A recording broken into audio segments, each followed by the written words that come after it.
Guide pour son intervention, même si je l'ai attaqué un peu. Il a été un peu par rapport à ce que je lui connais par le passé.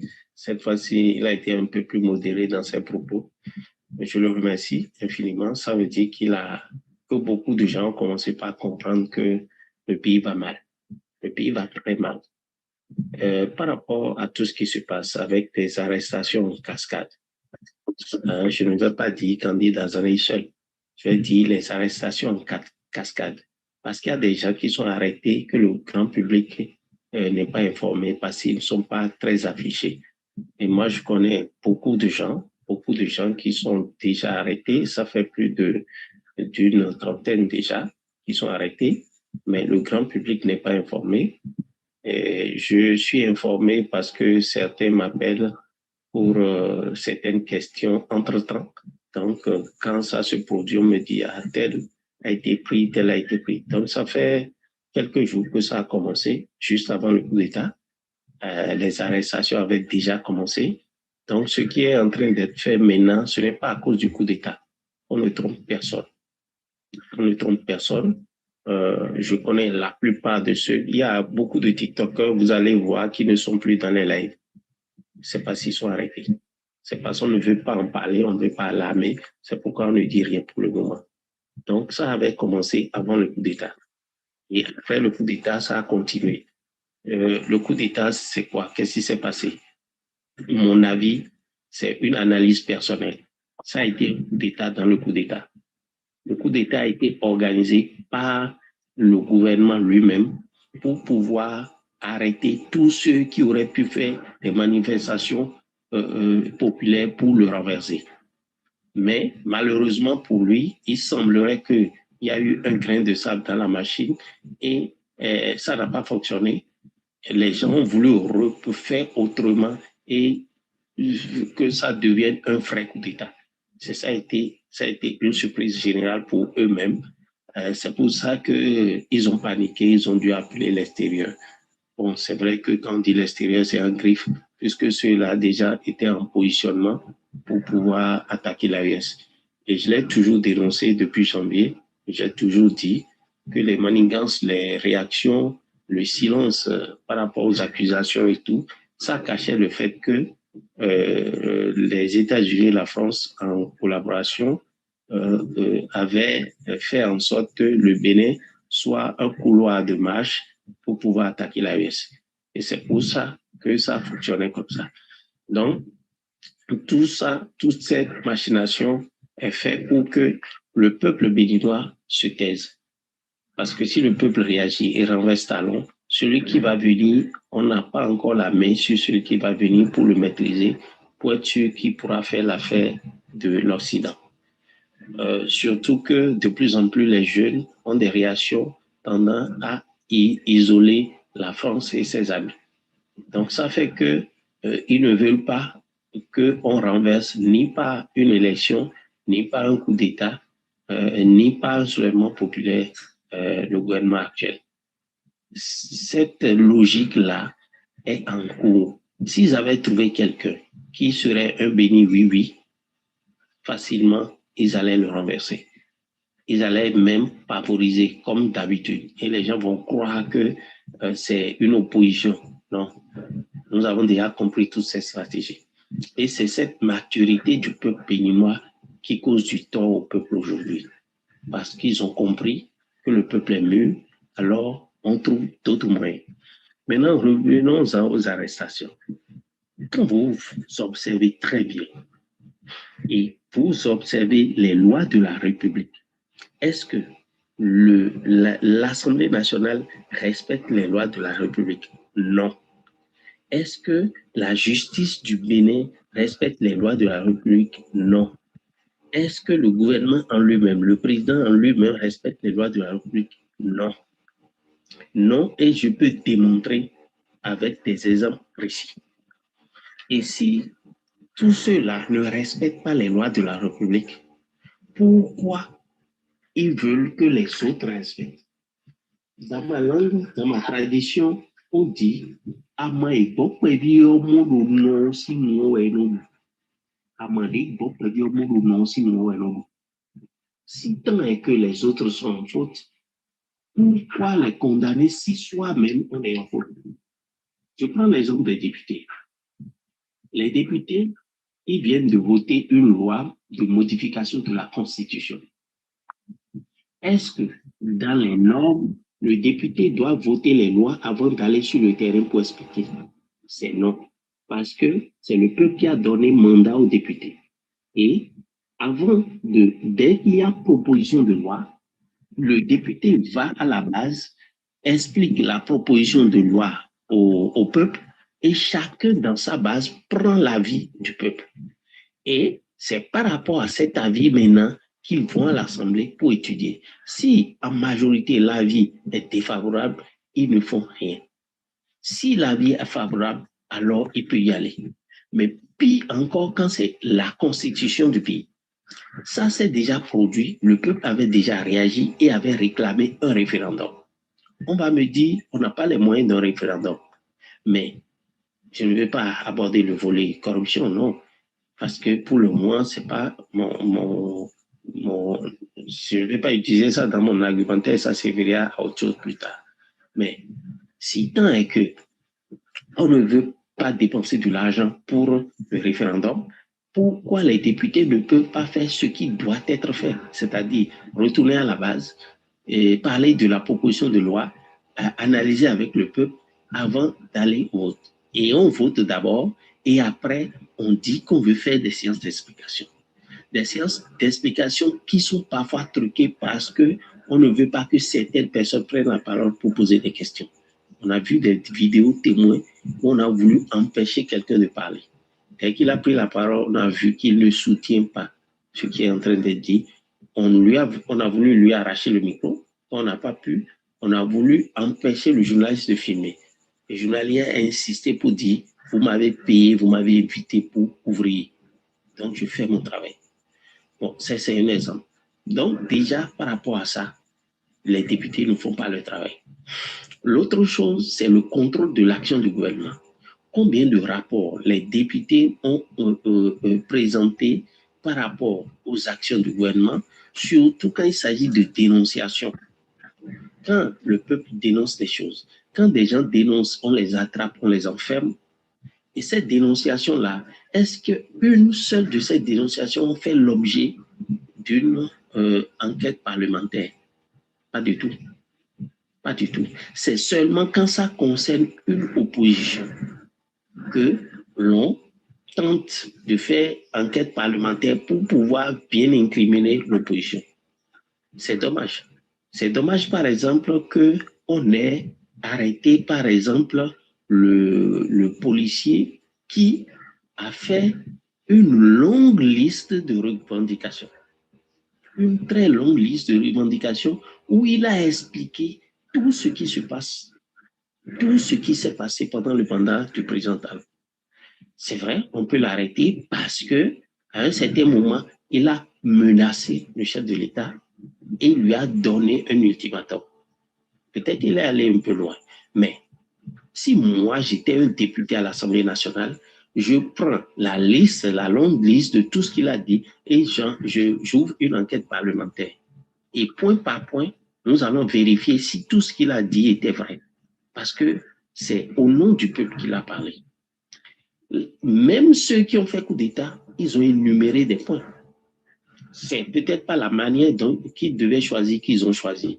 Mais là encore, c'est des accusations, c'est des faits qui ont été dits. Alors, le député qui veut la paix dans le pays, qui ne veut plus que quelqu'un prenne ce genre de voix, il doit plutôt trouver la solution parlementaire, la solution du dialogue, c'est-à-dire ouvrir une enquête parlementaire, vérifier tout ce qui s'est passé, analyser un à un et rendre compte dans un rapport pour dire nous avons fait l'enquête.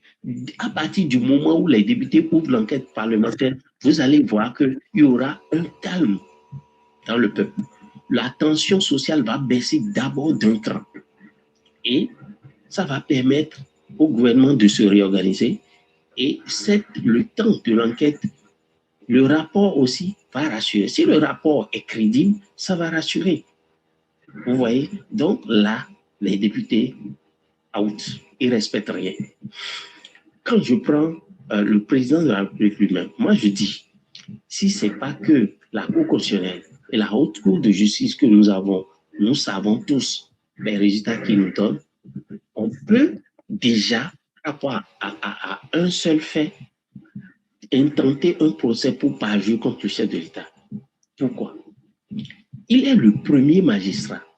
Des gens ont été jugés avec violation du code de procédure pénale.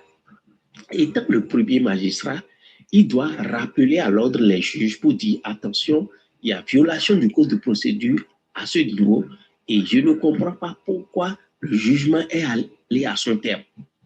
À aucun moment, il n'a parlé comme ça, mais au contraire, ses propos ont eu tendance, quand les journalistes de RFI et de France 24 l'ont questionné, ses propos ont tendance à corroborer ce que la CRIET a fait dans les cas de violation du code de procédure, parce que certaines cours constitutionnelles auraient débouté ces gens-là. Ah non, il est le premier magistrat et la Cour constitutionnelle n'est pas comptable de ce que la justice fait. Donc, il devait monter au créneau le fait. S'il ne le fait pas, il a manqué à son devoir. Et là, on peut déjà dire qu'il n'y a pas juré, puisqu'il a juré servir le peuple et à faire la justice. Faire la justice, c'est être équitable.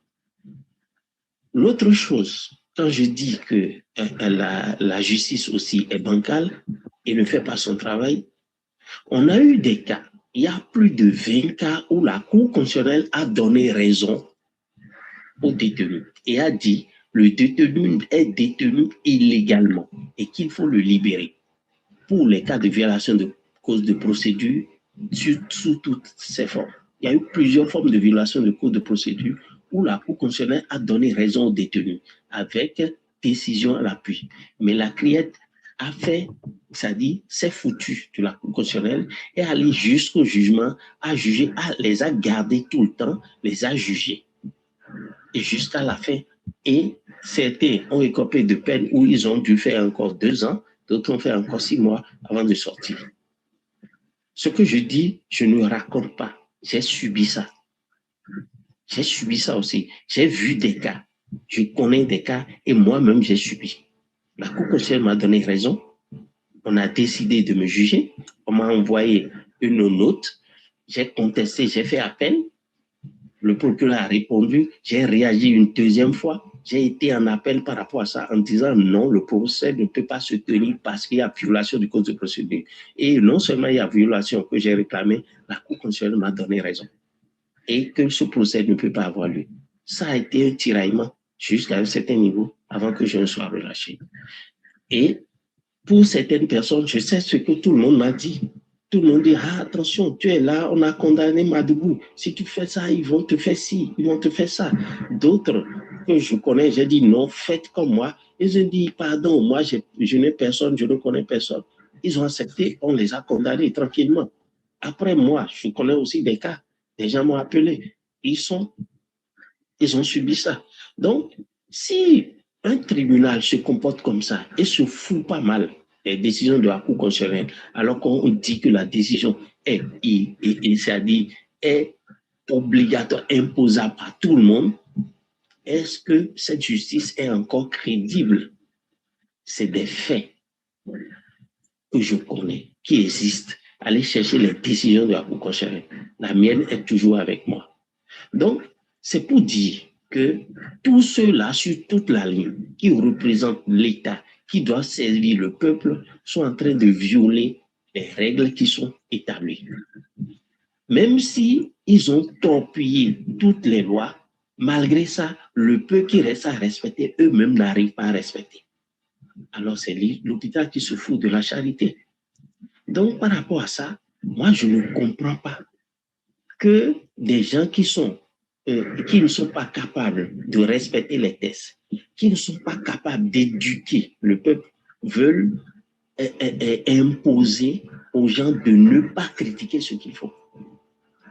C'est-à-dire, par exemple, ce discours que je suis en train de tenir, il y a des gens qui vont réagir pour dire « Ah non, tu n'as pas le droit de leur parler comme ça parce que… » Et pourtant, c'est un raisonnement logique que je suis en train de mener. Un raisonnement qui répond aux normes que je suis en train de mener. Et je n'ai encore insulté personne. C'est pourquoi je n'insulte jamais quand je parle. Je n'insulte jamais. J'explique les choses, je démontre les choses.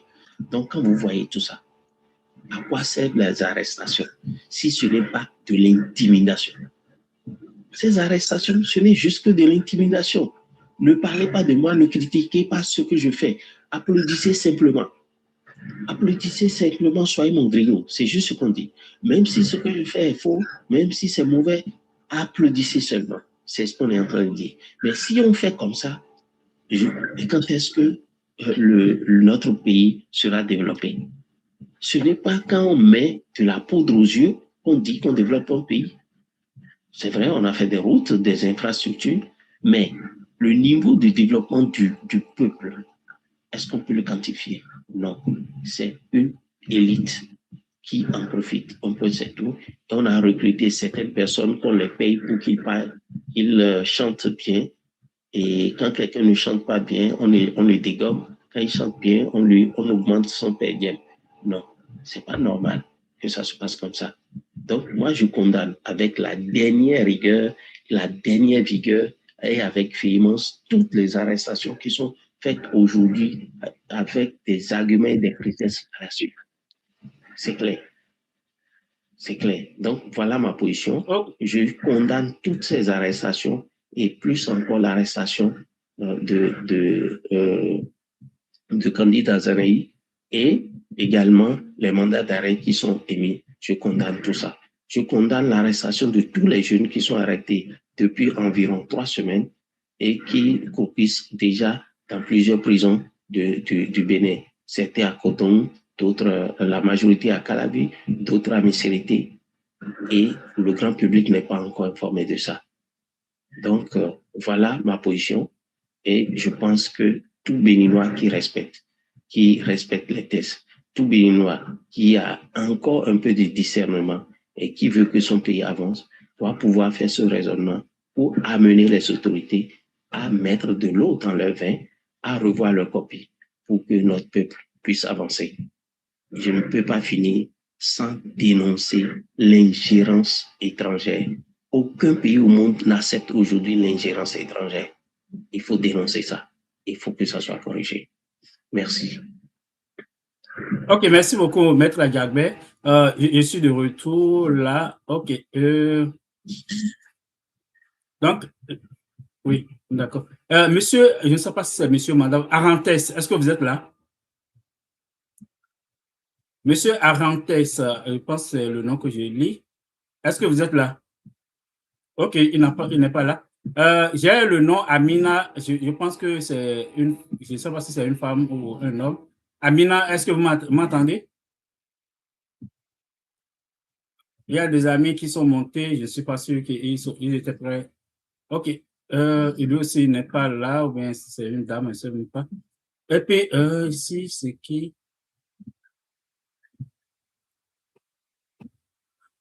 Ok, ok, Georgia qui m'aide bien.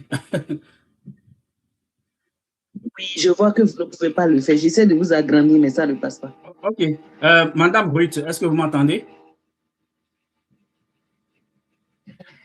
Madame Brut. Oui, bonsoir, Africa. Ah, ok, vous étiez là. Ok, allez-y d'abord, oui. Bonsoir, le panel. Bonsoir, oui. Bonsoir tout le monde, comme Pasteur Georgia, Yves, le maître, le russe, tout le monde, j'espère. C'est moi ma première fois, j'essaie de monter sur votre live.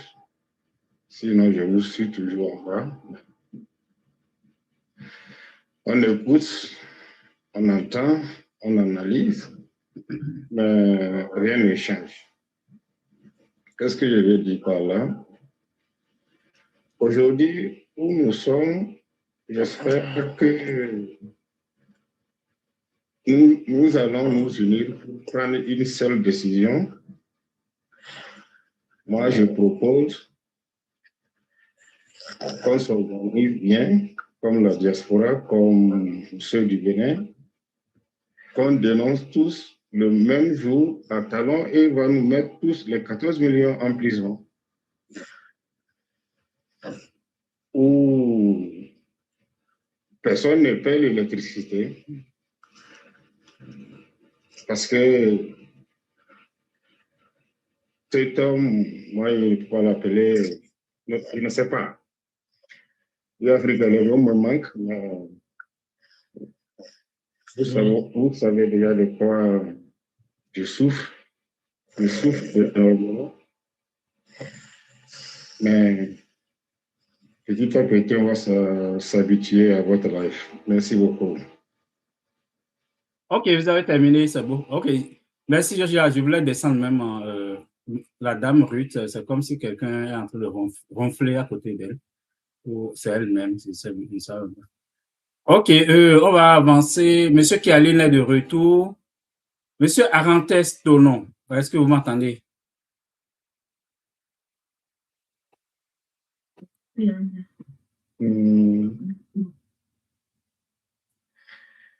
On va fermer le micro, celui qui vient de parler. Ok, monsieur Kialine, si vous souhaitez reprendre la parole, vous pouvez prendre la parole maintenant.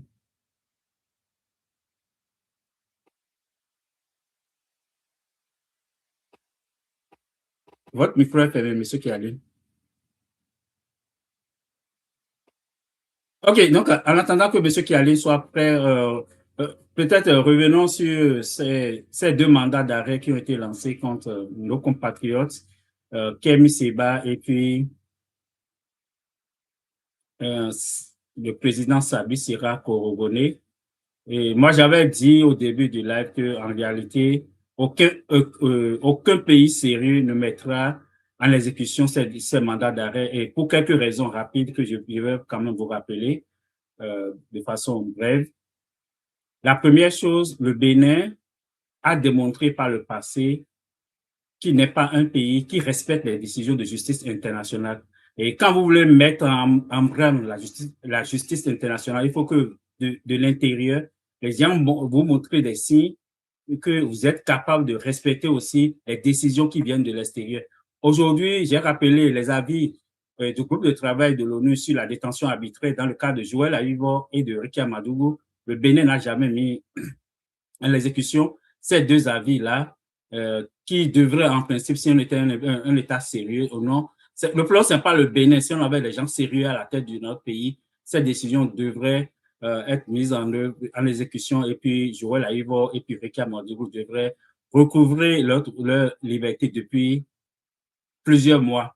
Ça n'a pas été fait. J'ai rappelé aussi, dans le cas de Sébastien Adjavon, la Cour africaine des droits de l'homme et du peuple a pris un certain nombre de décisions pour pouvoir réhabiliter notre compatriote Sébastien Adjavon. Le Bénin a refusé de respecter ces décisions. Au-delà de ça, le Bénin a retiré aux Béninois la possibilité de saisir désormais cette Cour africaine. Donc, pour moi, à partir de ces éléments suffisent pour qu'un pays sérieux qui tient au respect des droits humains refuse d'envoyer un Béninois là. Et je vais appuyer mon raisonnement par le fait que si vous prenez notre compatriote, le journaliste Hugues Sosoupé, qui a été kidnappé dans les conditions les plus obscures par les bras armés et Mbemba Rebioso de Patrice Talon à Abidjan, dans les conditions sans respecter son statut de réfugié. Et depuis qu'il a été ramené par un avion spécial nolisé à Cotonou, il est gardé en isolement. Il a à peine 2 heures par jour où il peut sortir de sa cellule. Même s'il avait tué la maman de Patrice Talon, on ne peut pas lui faire subir ce châtiment-là. Donc, vous ne pouvez pas en train de maltraiter des Béninois, de les traiter comme des esclaves au Bénin et souhaiter qu'un pays respectable, qui respecte les humains, qui respecte les droits humains, un pays dans lequel l'esclavage a été aboli, puisse vous renvoyer un citoyen. Impossible, parce qu'au Bénin, aujourd'hui, on est encore sous le signe de l'esclavage. 100%, on a réhabilité la traite négrière au Bénin. Parce que les traitements que Talon fait subir à nos compatriotes, c'est les traitements de l'autre siècle. Dans aucun pays, même en Corée du Nord aujourd'hui, les opposants qui sont en prison sont mieux traités. Ils sortent, ils vont jouer Je dis, quand ils sortent à l'intérieur de la prison, ils vont jouer au basket, ils jouent à tout.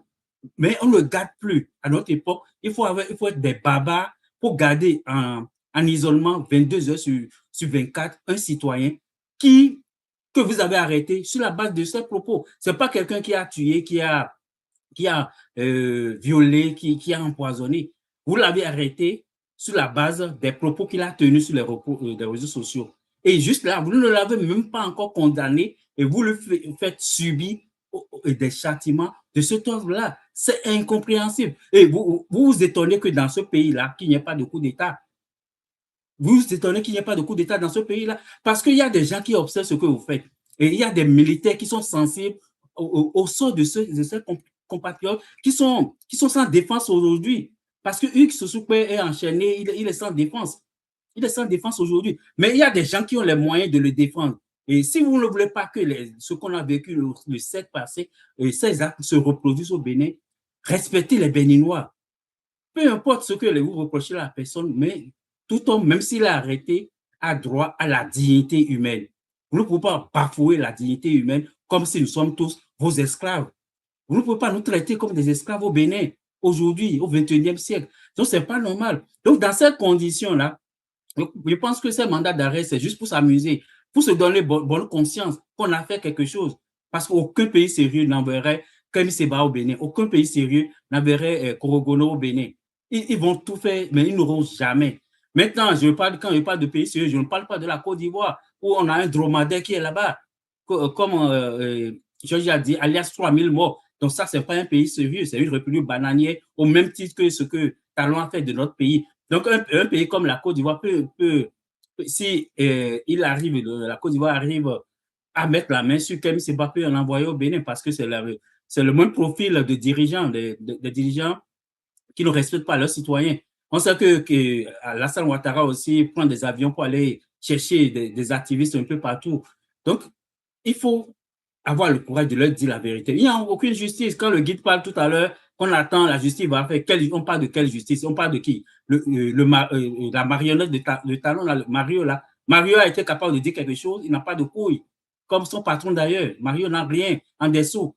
Donc, il est là seulement à faire la volonté personnelle de Patrice Talon, pour qui il a déjà rendu justice depuis qu'il a été nommé. On a pris des jeunes sans expérience parce que ces jeunes veulent devenir quelque chose aussi. Donc, on leur fait faire le tout et le contraire de tout, parce que ça leur permet quand même de voyager en classe à faire, d'envoyer, comment on appelle la chose, d'envoyer leurs parents quand ils sont malades en France pour se faire soigner aux frais de l'État. Donc, pour ces facilités que le poste leur offre, ils sont capables de commettre tous les crimes inimaginables de notre époque contre les compatriotes. Donc, c'est là où on en est même. Donc, moi, je pense personnellement, ces mandats d'arrêt n'aboutiront à rien. Personne n'enverrait Kemi Seba au Bénin, personne n'enverrait Korogono. Il peut multiplier les mandats d'arrêt, il peut lancer les mandats d'arrêt contre tous les Béninois qui sont à l'extérieur, qui osent leur dire que la façon qu'ils gèrent le pays n'est pas normale. Il peut multiplier les mandats d'arrêt. S'ils ont mal à la main pour écrire, pour saisir, ils n'ont qu'à nous solliciter, on va les aider à saisir les mandats d'arrêt. Donc, aucune justice sérieuse n'enverrait personne dans un pays où on torture les Béninois, on va kidnapper les Béninois à gauche et à droite, avec la justice extra des gens, des justices parallèles, la police parallèle. Moi, je les appelle carrément des milices, parce que je ne pense pas qu'un pays sérieux peut envoyer des civils qui ne sont reliés à aucun corps régulier du pays pour aller kidnapper des citoyens à l'extérieur du pays. Donc, pour moi, c'est une milice ethnique que Patrice Talon manipule pour pouvoir atteindre ses objectifs. Par exemple, ceux qui sont allés à Lomé kidnapper Steve Amousou, ce n'est pas la police républicaine, ce n'est pas non plus l'armée. Donc, c'est comme une milice à la solde de Patrice Talon qui l'étudie pour les coups bas. Donc, on ne peut pas envoyer des citoyens dans cet enfer-là pour espérer que ces citoyens auront droit à la justice. Il n'y a plus de justice au Bénin. Les magistrats sont totalement à terre, aplatis, comme Dorothée Sosa, qui s'aplatit devant Patrice Talon. Il a oublié tout ce qu'il a appris, il a oublié tout ce qu'il a enseigné aux étudiants. Donc, pour lui, aujourd'hui, c'est seule la volonté de Patrice Talon équivaut à la loi au Bénin. Patrice Talon, c'est la loi, c'est Patrice Talon. À part ça, il n'y a plus rien au Bénin aujourd'hui. Donc, on peut émettre tout ce qu'ils veulent comme mandat d'arrêt, mais le Bénin a déjà des précédents malheureux que ces précédents ne confortent aucun, ne donnent aucune garantie à un pays pour envoyer un citoyen, peu importe ce qu'on lui reproche au Bénin. Encore que on parle de ces gens-là, de nos compatriotes, Kem Seba ou bien Kogone, ils ont des soupçons qu'ils auraient participé au projet de coup d'État. On n'a aucune preuve aujourd'hui qu'ils sont liés ni de près ou de loin. Oui, ok, monsieur Kiyani, je vais vous donner la parole dans quelques secondes, qui sont liés ni de près ou de loin aux événements. C'est les gens qui, de façon ouverte, ont toujours dénoncé ce qui se passe au Bénin, la confiscation du pouvoir. Et j'ai dit, je l'ai répété la dernière fois ici, si le pays était bien géré, si tout le monde avait la possibilité d'aller aux élections, si tout le monde, les Béninois avaient la possibilité de choisir leurs dirigeants, parce que nous, au Bénin, on a dépassé dépassé cette époque de coup d'État, on a dépassé ça il y a longtemps. C'est Patrice Talon que lui-même, pour confisquer le pouvoir, a ramené l'armée dans le jeu politique en 2019 en 2021. Donc, c'est lui-même qui a souhaité qu'on soit là où on est aujourd'hui et il vit les conséquences. Et tant qu'il n'aura pas tiré les bonnes leçons, moi, je suis sûr que dans quelques mois, il sera là encore. J'espère que les militaires qu'il a emmenés de partout pour envahir le Bénin vont rester là pour l'éternité. Donc,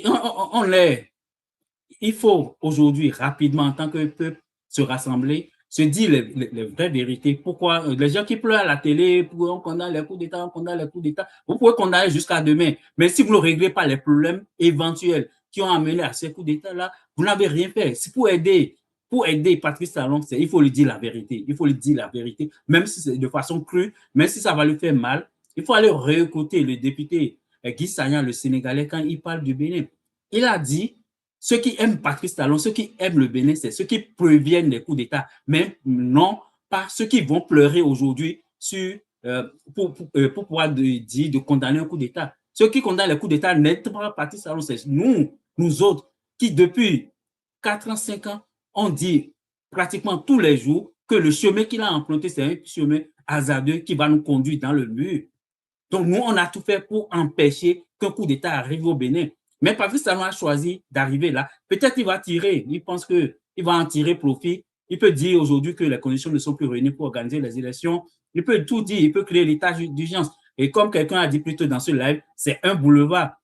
Parce que cette tentative de coup d'État lui dresse un boulevard et puis à partir de ce boulevard-là, il peut faire tout ce qu'il veut. Mais il se trompe d'époque, il se trompe de pays.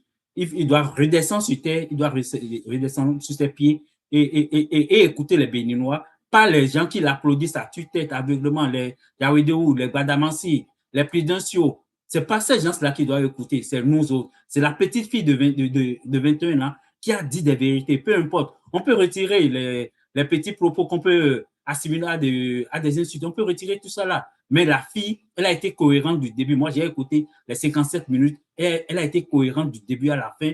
Elle a dit des vérités, elle a parlé des injustices, elle a parlé de tout. Donc, si vous voulez, vous pouvez balayer du revers de la main, vous pouvez aller l'exécuter à la plage, vous pouvez le condamner à mort. Si ça peut vous arranger, ça peut conforter Patrice Talon, si ça peut lui faire rentrer dans la peau d'un président, enfin, il peut faire tout ce qu'il veut de cette fille-là. Mais ça ne changera rien à la situation du Bénin. Le Bénin a des problèmes réels. Il faut regarder ces problèmes en face et les régler. Donc, kidnapper aussi Azanani aujourd'hui, comme ça là, ils l'ont fait. Moi, je ne suis pas un partisan d'Azanani. Je l'ai toujours critiqué. Même si depuis qu'il est rentré dans la résistance, je l'ai toujours critiqué. Moi, parce que je pense personnellement, quelqu'un qui est lucide, comme il le dit, ne peut pas amener Patrice Talon à la tête de notre pays. Ça, c'est moi, ça ne va jamais changer dans ma tête. C'est pourquoi, pour moi, il est un mauvais analyste. Mais cela n'empêche pas que je dis, je suis contre qu'on puisse kidnapper des gens, qu'on puisse arrêter les gens sur la base de ce qu'ils disent, de leur engagement politique. Parce que simplement, on ne partage pas le même point de vue que ceux qui sont là. Il faut aller les kidnapper, il faut monter les milices pour aller les kidnapper à gauche, à droite. Moi, je suis contre ça et sur ce plan, je le soutiens. Mais sur ces choix politiques par le passé, je ne partage pas ces choix-là et il le sait. Il le sait. Je lui ai dit ça publiquement, donc il le sait absolument. OK, monsieur Kiali, vous pouvez prendre la parole. Oui, puis Africa, je crois que J'étais en train de répondre à le guide qui voulait nous embourber dans un faux débat. Mais je crois que, à réfléchir, je crois qu'il vaut mieux le laisser. Mais je vais lui demander d'aller demander à Maître Robert Dessous, il est encore vivant, qui lui rappelle le contentieux entre l'État béninois et Patrice Talon sur les usines de la Sonatra. Et quand bien même il aurait eu à gagner les procès, et nous connaissons en ce moment comment ça se passe. Et entre les hommes d'affaires qui gagnent, quand les hommes d'affaires gagnent les procès, ils doivent à l'État, ils vont encore gagner les procès contre l'État. Et ça, c'est connu, le mécanisme est connu. Et moi, je soutiens qu'il n'a pas, contrairement à ce que quelqu'un a dit par rapport à ces usines, il n'a pas payé ces usines-là. Donc, je ferme cette parenthèse. Et tout à l'heure, je crois que vous tentiez de me joindre et j'étais en ligne avec des compatriotes. Je crois que je ne vais pas distiller des secrets ici tout de suite, mais le Bénin, Patrice Talon est en train de mettre le Bénin sur une mauvaise pente. Et je crois que ça va créer des problèmes. C'est sérieux. Je vous le dis aujourd'hui. Tenez-le pour dire qu'il veuille arrêter tout le monde ne pourra plus régler le problème. C'est fini ça. C'est fini. Nous l'avions dit par le passé.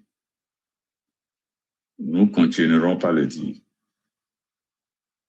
Parce que c'est de notre devoir de le dire pour que la République ne bascule pas dans un cycle infernal de la violence, dans le cycle infernal de la violence. Hier, la Côte d'Ivoire avait autrefois connu ces réalités. Ils ne s'en sont encore jamais sortis à ce jour. Il ne faut pas que notre pays fasse cette malheureuse expérience. Et Patrice Talon s'entête à nous y construire, à nous y du moins conduire. Pour ce qui est de l'arrestation de candidat Zanaï, nous savons tous qui sait se défendre ce monsieur. Mais est-ce que le peuple va encore croiser les bras pour le laisser se défendre? Parce que pour la plupart du temps, il a parlé pour les intérêts du peuple. Il peut avoir été mauvais hier. Il n'y a que ceux qui ne font rien, qui ne se trompent pas. Il s'est trompé en faisant confiance à Patrice Talon. Mais ce que j'ai aimé à lui, c'est qu'il a compris très vite et il a rebroussé chemin. Et nous n'allons pas lui tenir rigueur toute sa vie pour ça. Et il y a des gens, des Béninois sur place qui ont voté Talon. Parce qu'à lui seul ne peut pas amener Talon au pouvoir. Donc, le peuple y a contribué pour une bonne partie. Et avant qu'on aille à Zanaï, il faut rappeler qu'il y a des contingences. Il y a d'autres acteurs qui ont fait venir Patrice Talon au pouvoir et ils en souffrent aujourd'hui. Zanaï était comme un catalyseur. Mais on ne pouvait pas le faire porter tous les chapeaux. Je veux parler notamment de Maître Angelo Oussou, un magistrat, parce que vous parlez tantôt de justice. Angelo Oussou, un magistrat, qui a prononcé 2 non-lieux, je crois que ça devait être en 2012 ou 2013, et qui a permis à Patrice Talon de se faire peau neuve et de passer pour l'opinion ou dans la conscience collective comme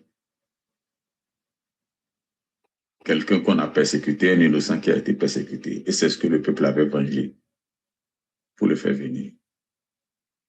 Ça a eu le mérite de donner plus d'audience à Patrice Talon, de lui donner plus de popularité que lui en a prêté candidat Sanaï, par exemple.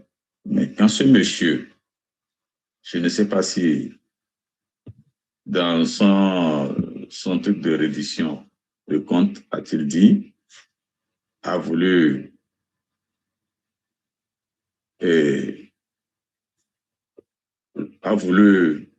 en fait redonner, puisque il a publié un ouvrage intitulé « Je ne suis pas un héros » et que cet ouvrage a retracé les dessous de ce non-lieu. Les gens sont tombés des nues pour dire « Et voilà ». Donc Patrice Talon était en plein dedans. Et pourtant. Donc c'est pour venir à ce que répondre en partie aux guides qui pensent que nous sommes en train de dire des contre-vérités ou de diffamer contre Patrice Talon. Quand il y a un procès ne veut pas dire qu'on est forcément propre ou qu'il n'y a pas de choses à